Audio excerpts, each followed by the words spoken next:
In 1970, California prisons housed 20,000 inmates. But by 2010, the state's prison population has swollen 750%, with nearly 170,000 inmates crowded into prisons designed for half that number.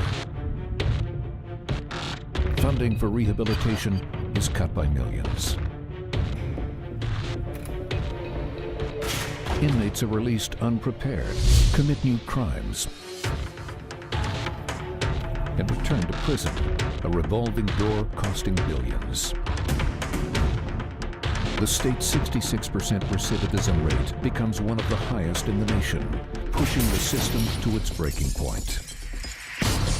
Now, under federal court order to reduce its prison population by 40,000 inmates, California must look past the razor wire for solutions beyond prison.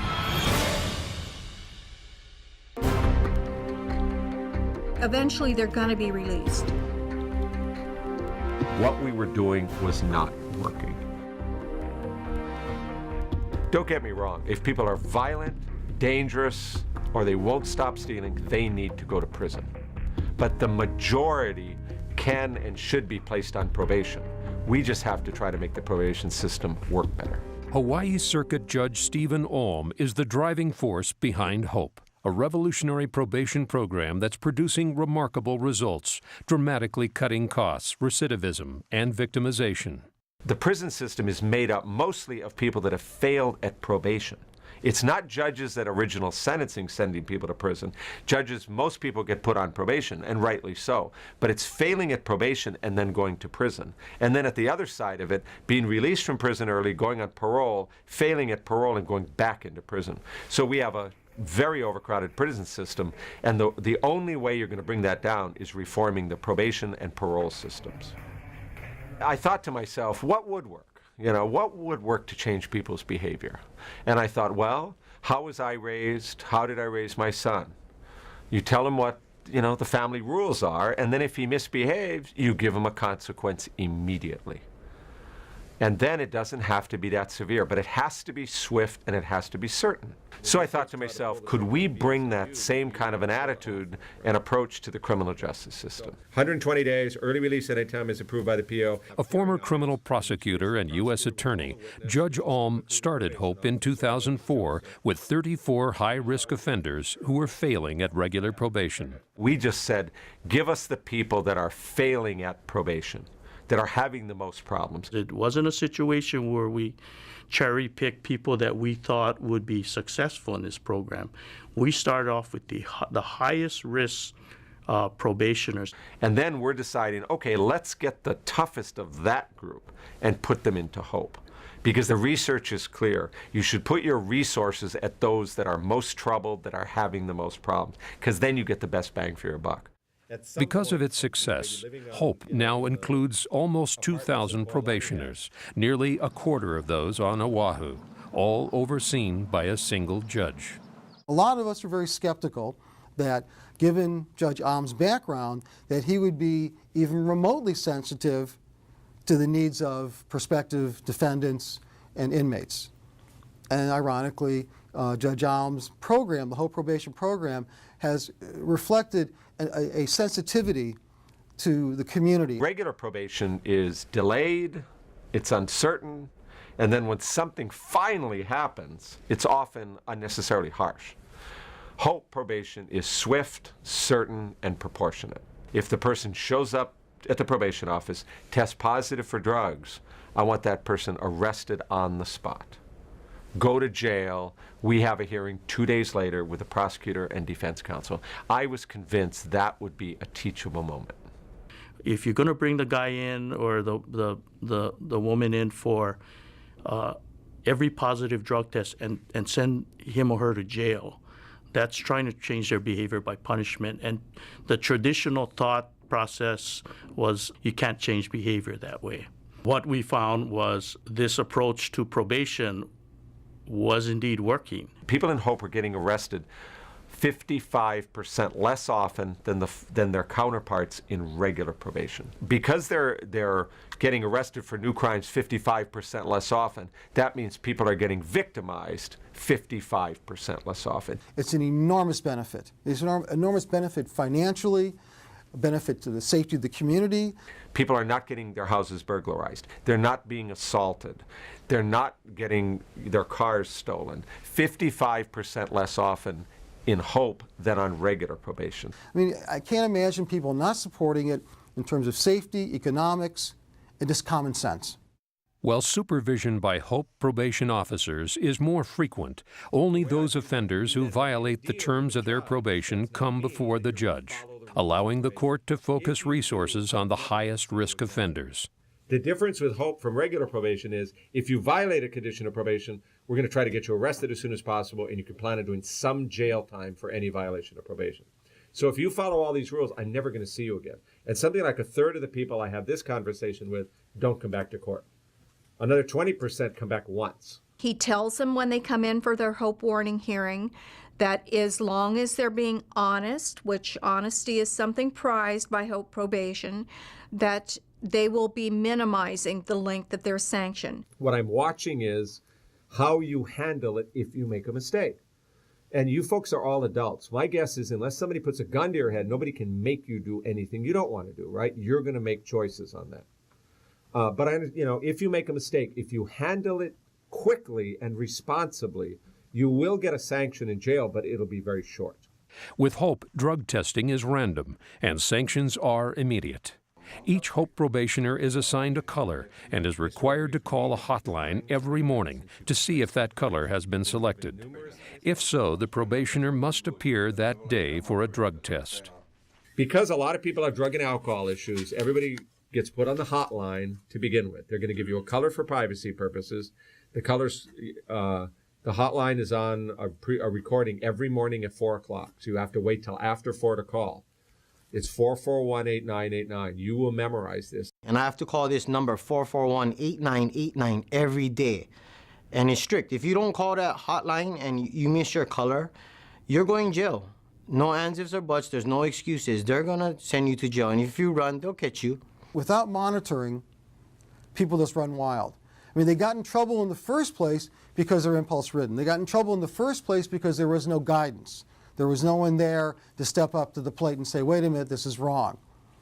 And when they're put on probation and not monitored, you're just giving them carte blanche to, frankly, make the same mistakes over and over again. Hope is parenting 101. And if you set up clear guidelines and clear consequences, I think it helps people make better choices. You mess up, you go in there for 3 days. Then you mess up again, they give you a month early release to a program. Then you mess up again, you go 3 months early release to program. That whole ordeal, it gets tiring, yeah?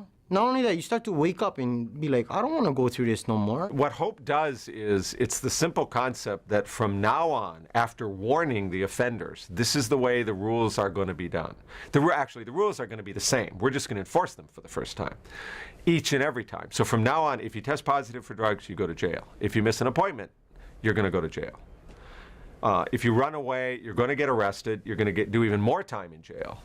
And if it keeps on, you're going to go to prison. Hope is not a drug court. Not every offender is required to enter a drug treatment program. Treatment is mandated only if a probationer continually tests dirty for drugs, or if the probationer requests it. A number of people can stop using methamphetamine, they can stop snorting cocaine, they can stop drinking alcohol if they know there are going to be consequences every time they test positive or every time they miss an appointment. And many are able to stop using drugs or alcohol on their own. If we can separate out the folks who can stop on their own from the ones who can't, then we will refer them to drug treatment. And it's quality drug treatment. It's either residential or it's intensive outpatient. And the combination of those really has helped to turn people's lives around. Because only a small percentage of Hope probationers receive mandated treatment, Hope can afford to provide intensive outpatient and residential treatment for those most in need. You can mandate treatment, and it does work. because we use motivational interviewing to make that stuff, and the research supports that. Our outcomes are, when you start residential, 80% complete our programs nowadays. That's phenomenal for us, and just in the last few years. That's way different than what we've ever experienced before. And we find that we do 6-month follow-ups and find about 65% to 70% are now clean and sober. If you incarcerate somebody right off the bat, what does it prove? It doesn't prove nothing. It doesn't do nothing for the person themselves. A lot of states, they overpopulated by inmates because they just lock everybody up. You put somebody into a program, you supervise them, you save money, the state save money, the person get a chance to get his life together. As for me, I finally got to know who my kids are. Okay. I never been there for my kids. Now I know who my kids are. I take care of my kids, I take care of my responsibilities. It works. Now, with the HOPE program, we're saving huge dollars. Instead of sending them to jail, we send them to jail for a short term and then get those who need treatment into treatment, and you have immediate results. They help you go to drug programs when you really need them instead of, like me, I had a drug problem, man, so they didn't help me go through that. It took me a while, but you know what I mean? I got that out the way, so other than that, I made one turn for the better. Man, you'd be surprised how they give you a chance not to go to jail. If that's not inspiring enough, I don't know. Hope probation at least encourages someone to remain clean and sober, get a job, go to vocational training, or go on and get a college degree or a high school diploma. That says a lot because it's encouraging a person and it gives them the one thing that they lack, self-esteem. They have this saying where if you cannot love yourself, then the program or your probation officer or the judge will love you till you can love yourself. And I started to experience that, yeah.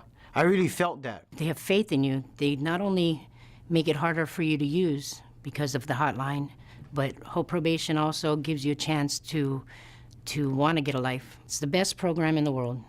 This program is designed to help anybody who wants to help themselves. In the beginning, it's rough, yeah? Because every addict, every alcoholic comes in with the intention of being able to beat the system. That's just the way we're wired, yeah?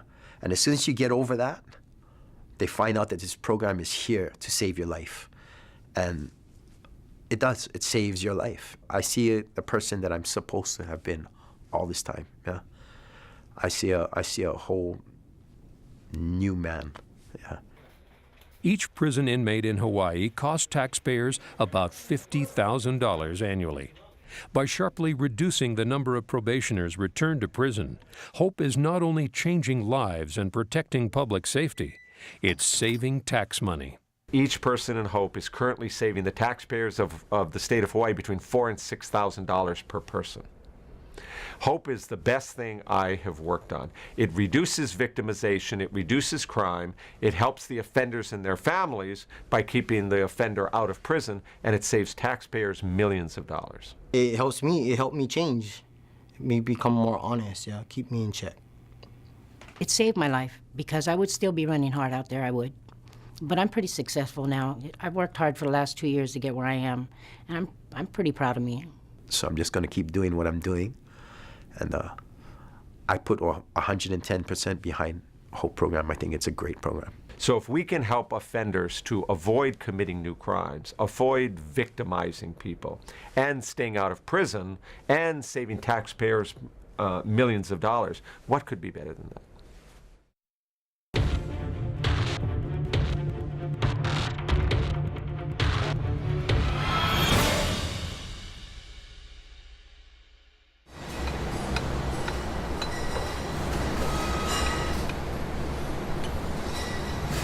J.R. Jones is a worker at Alpine Steel, a steel fabrication company in Las Vegas, Nevada. Jones is also an inmate at Casa Grande, a transitional housing facility for non-violent felons nearing the end of their prison terms, which is proving to be part of the answer to Nevada's high recidivism and overcrowded prisons. Recidivism is very expensive, very expensive. You know, not one time, 2 times, 3 times. That person keeps coming back through the system. It's very pricey, and we're paying for that. So why not do it right the first time? Doing it right, of course, is providing the essential resources and skills that these individuals need so that they can go out in the community and become a member of society, as opposed to, you know, being a burden or becoming, you know, a criminal again. We know this works. We know this enhances public safety. We know this step down from our major facilities simply makes sense. It gives us a chance not only to supervise but monitor their behavior.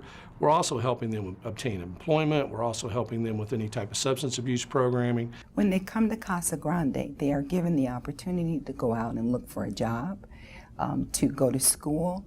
They can have visitation with their family once they've reached a certain level of security. And for each step that they accomplish, their self-esteem increases significantly. Early studies show Casa Grande is working, cutting recidivism and the cost of incarceration by nearly half. We've significantly reduced the cost to the taxpayers, because you're looking at, in Nevada, you're looking at $58 a day for an inmate in one of our major facilities. Here, you've half that. You're at $26 a day. The inmates do defray some of the costs in the operation of this facility. They pay about $16.80 some a day to live here. So that room and board helps not only defray the taxpayers' cost and the state's cost, but also gives them ownership of the place, meaning that they take a responsibility for how it looks and what they do. I mean, they live here. This is where they live. To come here is a privilege for an inmate. They have to have reached a certain level of security. They have to have followed the rules. They have to have fulfilled the majority of their education requirements. So it's sort of the senior year of prison. If you're going to be in prison, this is where you want to end up. This is what you're striving for right here. I know guys that are getting out of prison walking out to the street with nothing. I'm getting out on the street with a job, money in my pocket. I'll be able to support myself walking out of here. Located in an industrial area near the Las Vegas Strip, Casa Grande provides a wide range of programs, from substance abuse counseling, anger management, and family reunification to job training and placement, all designed to help inmates transition into the community without a return to crime. The biggest thing that we try to do is provide them with job readiness. Since it's a work-release stage facility, they're able to work, obtain employment. We provide structured services for personal development, life skills, and job readiness, of course. We put them through training to teach them how to develop a resume, how to put together a cover letter. We have mock interviews so that they continually get a chance to practice interviewing, being both the interviewer and the interviewee, which prepares them for a real-life job interview. All the curriculum that we use and everything that we use is evidence-based practice. The program is individualized. Everybody gets assessed depending on the age, the time, the length that they're going to be here. Job history or lack of job history or education level, that's what we'll focus on first, so that way when they leave here, we can remove some of those barriers of reentry so they're successful. Companies that hire Casa Grande inmates receive tax breaks and other incentives. The inmates receive on-the-job training and learn new career skills. They not only invest time and money in hiring them, but more importantly, they will invest time and money in training them so that they can move up. Case in point, Alpine Steel is one of those employers. We have quite a number of guys that are working for us that came out of Casa Grande. They've been released now. They're on parole or they're off of parole, and they continue to be good employees for us. This place has afforded me an opportunity to start a new career. So I'm looking forward to getting out, but when I do, I've already got a head start. And I've got money in the bank, saved up, and it's I don't know, it's just been a huge opportunity. So we get good employees out of it. They get a transitional experience with an income, and so when they do get released, they've got money in the bank, so they have means to get back into society. I can leave Casa Grande with a driver's license, an OSHA 30 card, and a job, and I have something to go to. California, sir, they're releasing inmates with what, $200 gate money, with absolutely nothing going for them. And this right here, sir, this is going to take me into a career I have my whole life set. Yeah, when Alan first came in, I was going through the process of hiring several new employees, and just by chance he happened to come in that day. And as soon as I read his application of what his past experience, and at that time I didn't realize he was at Casa Grande. So when I called and then I got a hold of an officer there, then I knew it was Casa Grande. But he interviewed real well, came out real well, and he's just been a go-getter since he's been here. While Casa Grande is a transitional housing and work release facility, it's still a prison. To ensure public safety, correctional officers staff the facility 24/7 and strictly monitor the movement of inmates within the facility and throughout the community.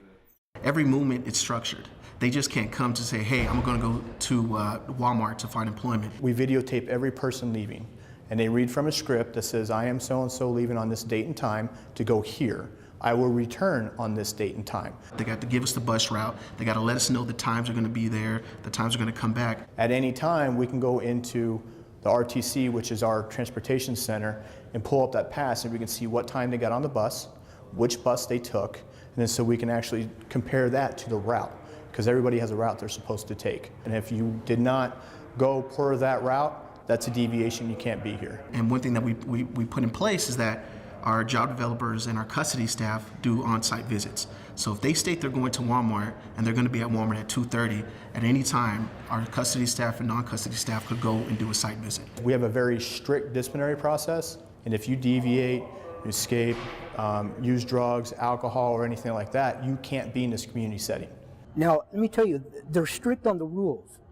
And, you know, rules are important because if you can't do rules here, how are you going to do rules outside?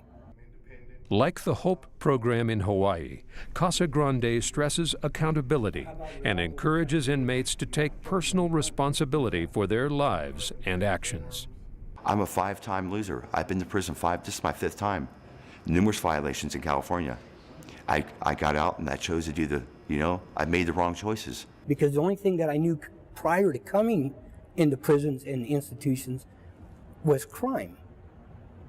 Now I have a way of making a better life and a better future for myself. If they had this in California after my first term, I wouldn't be standing here talking to you. And that's real. What is Casa Grande giving me that prison took away? My self-respect. Every officer there went out of their way to help me. Everyone, when I needed something done to get me employed, they were there to help me. We are vested in making